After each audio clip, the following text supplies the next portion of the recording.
یہ سب سے بڑا مسئلہ. یہ بتائیں الیکشن کمیشن کیا کرنے جا رہا ہے؟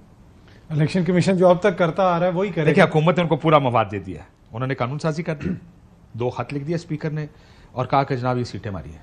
اب الیکشن کمیشن نے فیصلہ کرنا, بھائی سپریم کورٹ کا فیصلہ ماننا یا نہیں مانا. اچھا یہی جب آپ بات کر رہے تھے نا اور آپ بڑی تشویش کا اظہار کر رہے تھے کہ بلاول صاحب کہہ رہے ہیں کہ کسی اور جماعت کا بندہ جیتا ہوا ہے اور ہمارے حق میں ووٹ ڈال دیں, تو مجھے تو یہ خیال آ رہا تھا کہ یہ تو وہ جماعت ہے یہ کہہ رہی ہے کہ جو کسی اور کی سیٹیں وہ سیٹیں ہمیں دے دیں, تو ووٹ ان کو کیوں قابل قبول نہیں ہوگا؟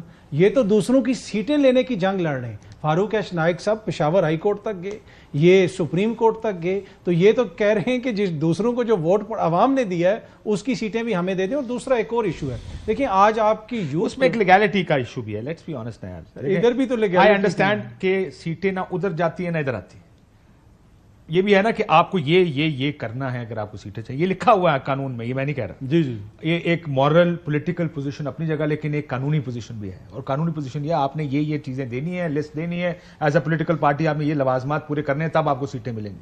سو ایک لیگل پہلو ہے اس کا جس میں دونوں کنٹینٹ کر سکتے ہیں کہ ہماری, میں ڈسپیوٹ نہیں کر رہا, لیکن آئین بڑا واضح ہے, جہاں ان کی سیٹیں نہیں ہیں تحریک انصاف کی, ان کی بھی نہیں ہے, کیونکہ آئین کہتا ہے آپ کو اپنے ایگزیکٹلی اس کے مطابق ہی سیٹیں ملیں گی جتنی سیٹیں آپ نے نیشنل اسمبلی میں جیتی ہیں. So it's a contentious issue. وہی تو میں عرض کر رہا ہوں کہ یہی تو لیگل پوزیشن تو بلاول نے بھی بتا دی نا کہ یہ ڈیزائریبل نہیں ہے, لیکن یہ ہو سکتا ہے اگر ہمارے حق میں کوئی ووٹ ڈال دے. دوسری بات یہ ہے کہ دیکھیں اس وقت جو لوگ ہیں نا وہ متنفر ہو رہے ہیں کہ اس پورے یہ جو سسٹم ہے جس کو آپ ڈیموکریسی کہہ رہے ہیں, پارلیمنٹ کہہ رہے ہیں, یہ ایک مذاق بن گیا ہے. اور انفارچونیٹلی دیکھیں ہماری جو ہسٹری ہے نا ہم اس کو بڑا رومانٹیسائز کرتے ہیں.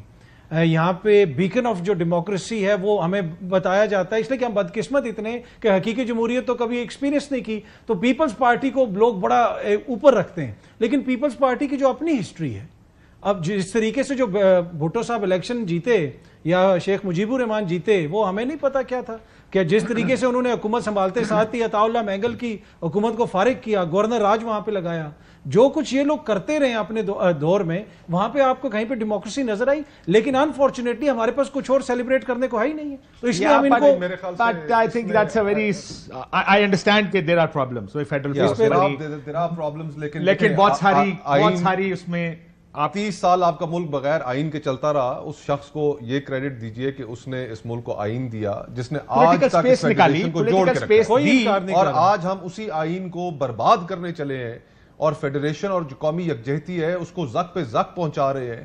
اور افسوس یہ ہے کہ یہ پرانے پپلیوں کو انگلی کی ہے انہوں نے ویسے بائی دو نہیں, مسئلہ یہ کچھ تاریخی حقائق اس میں ایک میں چھوٹی سی چیز ایڈ کر, کوئی انکار نہیں کر رہا 50 برس قبل انہوں نے آئین دیا, لیکن اسی دور میں انہوں نے مولانا عباسی کو اپنے سامنے لڑکانے سے الیکشن نہیں لڑنے دیا. آج ہم کہتے ہیں بندے اٹھوائے, تو یہ بھی ہماری تاریخ کا حصہ. میں یہ نہیں کہہ رہا کہ آئیڈیل ہے یا کوئی اور آئیڈیل تھا, لیکن یہ ماننا پڑے گا. جب تک ہم نہیں مانیں گے, پر اس سے پرابلمز دیکھیں, پرابلمز تو رہی ہے, یہ کوئی نہیں کہے گا آپ سے میں نے جیسا کہا نا کہ وہ اگر آپ اس وقت کی تاریخ پڑھیں, مخالفین ایک فیڈرل فورس بنی, مخالفین کو رگڑا لگایا گیا, بڑے پرابلمز رہے ہوں گے, رہے ہیں, لیکن بہت اچھائیاں بھی دیکھیں. ایک ٹرانزیشنری نظام ڈیموکریسی کی طرف آیا, آپ کی اسٹیبلشمنٹ کو کھڈے لائن کو پیچھے کیا کہ یہ ملک ڈیموکریٹس چلائیں گے. پھر سب سے بڑی بات کاشف بھائی دیکھیں, ہمیں اس وقت کے حالات کو ذرا ذہن میں رکھنا چاہیے. ہم تصور نہیں کر سکتے کہ اگر ہماری زندگیوں میں یہ واقعہ بیتے تو ہمارے کیا نفسیاتی حالات ہوں گے. ملک ٹوٹ چکا ہے, 2 لاکھ ہو چکا ہے, 90,000 فوجی آپ کا قید ہے, اور اس ٹوٹے ہوئے پاکستان کو جوڑنے کا کریڈٹ جو ہے وہ ذوالفقار علی بھٹو کو جاتا ہے. بطور سیاستدان میرے میں 20 غلطیاں ہیں, لیکن جو تاریخی حقائق ہیں وہ اپنی جگہ پر موجود ہیں. ان سے بھی غلطیاں ہوئی ہوں گی اور ان سے غلطیاں ہوئی ہیں, اس میں کوئی شک نہیں. لیکن جب آپ تاریخی پس منظر میں دیکھتے ہیں تو پاکستان کے لیے اس شخص کی ایک بہت بڑی کنٹریبیوشن ہے.